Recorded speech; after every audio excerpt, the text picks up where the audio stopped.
दक्षता न्यूजमध्ये आपलं स्वागत. तुमचे नाव सांगा. माझं नाव बाळू पांडुरंग अंधारे मानकिशोर. आणि सध्या इथं मी नागणे प्लॉटमध्ये राहतो. बरं. तर आजचा विषय म्हणजे की आज काय झालं, आम्ही 12 वाजता दुपारी इथं दुकाने आलो. तुमचं दुकान कुठल्या रोडला आहे? इथं 100 फुटी शंभराच्या समोर उपळाई रोड, उपळा रोड, बार्शी. बस. ठीक. तर इथं आलो 12ला आलो. तर तोपर्यंत आम्ही तर 12:30ला आमचं घर फोडलं. आमच्या घराच्या अगोदर दुगम डॉक्टरांचं घर फोडलं. तिथं काही भेटलं नाही. तिथं नुकसान भरपूर केलं.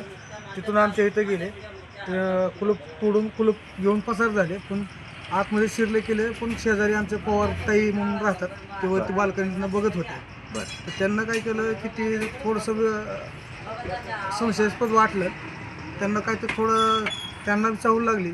त्यानंतर एकानं तोंडाला बांधलं तर एकानं नव्हतं बांधलं. बरं. गाडीवर आले होते? गाडीवर आले होते, मोटरसायकल. हो. त्यांचा नंबर वगैरे तुम्ही बघितला? त्यांना बघितलं नाही. त्यांना चोर म्हणल्यानंतर थोडं माणूस हेच होतं. बरं. काय तिथं फुटरेज आहेत का? टीव्ही व कॅमेरे वगैरे आहेत बघितले, का पण तिथं? नेमकं जो आहे तो बंद होता. सीसीटीव्ही सीसीटीव्ही बरं इथं निरामा हॉस्पिटलच्या सीसीटीव्ही मध्ये बघितलं, तिथं थोडं ट्रॅक झालं होतं. बरं. आणि मी ते घटना समजल्यानंतर लगेच घरी गेलो आणि हे बघितलं काही चोरी झाली.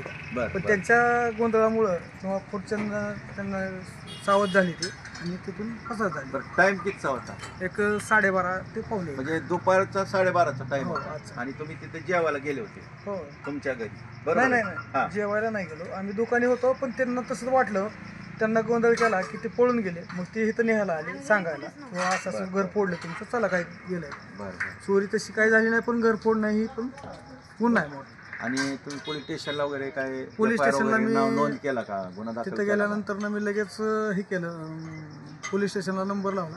मला एक 10 मिनिटात 5-6 जणांची टीम आली. बरं. त्यांना कोऑपरेटिव्ह केलं, कसं काय वर्णन वगैरे बरं. घेतलं, CCTV फुटेज बघण्याचा प्रयत्न केला. बरं. आणि परत त्यांना ट्रॅप करत हे गेले. आणि त्यांना एअरटेल, जिओ आणि जे टावरचे जे कॉन्टॅक्ट आहेत ते 2-2 मिनटं चालू ठेवून ट्रॅक करून त्या टावरवर त्या वेळेला काय काय झालं ते बघून पुढं ते शिक्षक कॉलनीकडे गेले. त्यांचा अंदाज झाला की शिक्षक कॉलनीकडे गेले असते. तर बार्शी जनतेला एक आव्हान आहे मोठे की दुपारच्या वेळेला चोऱ्याचं प्रमाण वाढलेलं आहे आणि आपण काळजी घेऊन त्यांना जास्तीत जास्त लवकरात लवकर पकडण्याचा प्रयत्न करावा, ही नम्र विनंती आहे. आणि त्या बाबतीत जास्तीत जास्त लोकांपर्यंत ही बातमी पोचवा, ही पण नम्र विनंती आहे. धन्यवाद.